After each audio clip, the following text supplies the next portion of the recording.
कि bond angle आप बताएंगे कैसे। बॉन्ड एंगल बताने के लिए सबसे पहले आपको hybridization of central atoms, central जो एटम होगा उसका सबसे पहले आप हाइब्रिडाइजेशन निकालेंगे। ठीक है, यदि हाइब्रिडाइजेशन डिफरेंट आता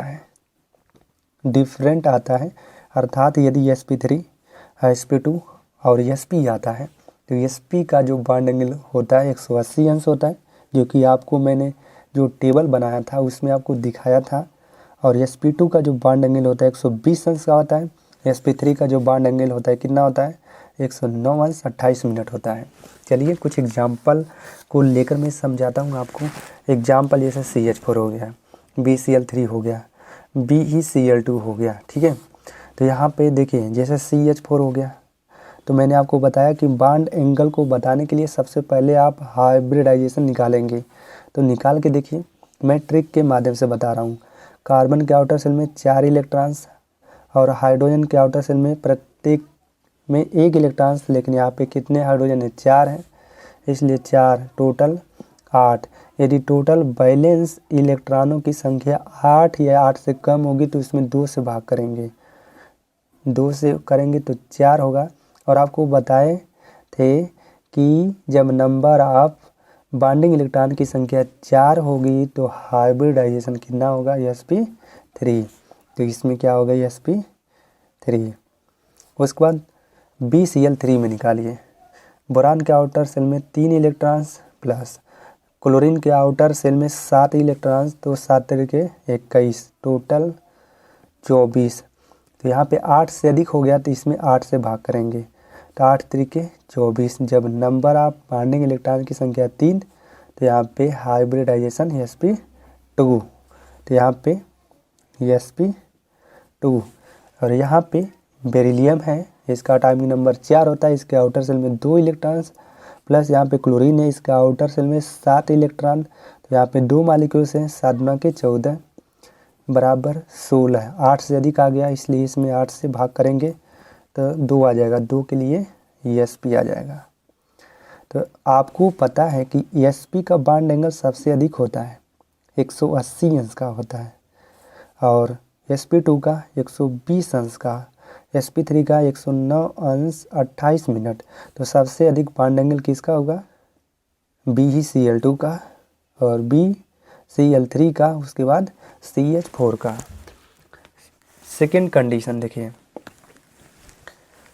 यदि हाइब्रिडाइजेशन सेम आ जाए या सेम आएगा तो इस कंडीशन में आप क्या करोगे।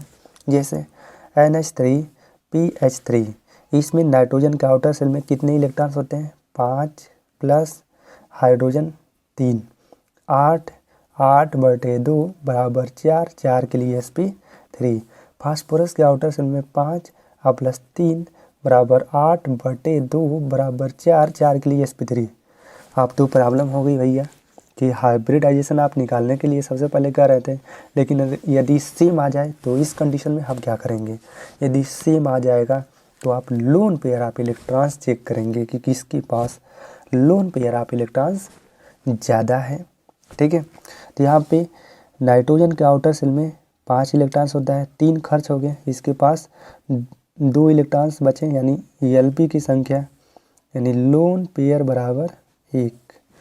और यहाँ पे फास्फोरस के पास लोन पेयर ऑफ इलेक्ट्रॉन्स यहाँ पे 1। ठीक है, तो यहाँ पे देखिए हाइब्रिडाइजेशन भी same, loan pair of electrons भी सेम। तो इस कंडीशन में क्या करेंगे, चलिए इसको हम चेक करते हैं। CH4 में sp3, NH3 में sp3। आप देखिए इसमें lone pair of electron check करिए, Lp बराबर 0, यहाँ पे Lp बराबर 1, किसके पास लोन पेयर ऑफ इलेक्ट्रॉन्स है। तो जिसके पास lone pair of electrons increase होगा उसका बॉन्ड एंगल क्या होगा डिक्रीज होगा, इसलिए सबसे अधिक बॉन्ड एंगल किसका होगा CH4 का।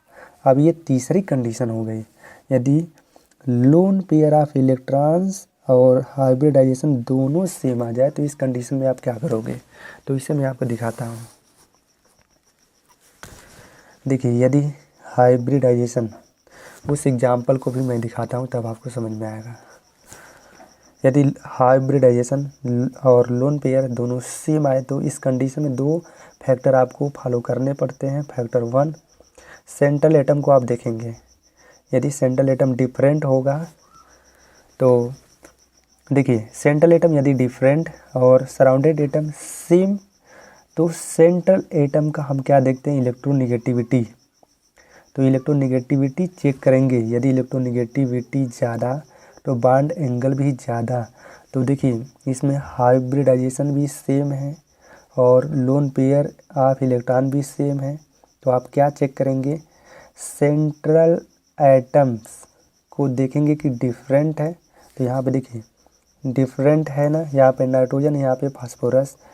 तो इसमें इलेक्ट्रोनेगेटिविटी चेक करेंगे सेंट्रल एटम का। तो देखिए फास्फोरस के कंपैरिजन में नाइट्रोजन का इलेक्ट्रोनेगेटिविटी ज़्यादा होता है, इसलिए बॉन्ड एंगल किसका सबसे ज़्यादा होगा, NH3 का। ये कॉन्सेप्ट आपको मैं उम्मीद करता हूँ कि आपको समझ में आया होगा, ठीक है। और यहाँ पे देखिए सेंट्रल एटम यदि सेम और सराउंडेड एटम डिफरेंट, जैसे एग्जांपल मैं आपको बताऊँ लेकर के, यहाँ पे BCl3 और BF3 में बताना है कि किसका बॉन्ड एंगल सबसे बड़ा। तो यहाँ पे देखिए सेंट्रल एटम सेम, यहाँ पे सेम, सराउंडेड एटम डिफरेंट। तो सराउंडेड एटम का इलेक्ट्रोनेगेटिविटी चेक करेंगे, तो इसका इलेक्ट्रोनेगेटिविटी क्या होगी, ज़्यादा, तो बॉन्ड एंगल उतना कम। तो बॉन्ड एंगल सबसे अधिक BCl3 का। कॉन्सेप्ट क्लियर होगा मैं उम्मीद करता हूँ।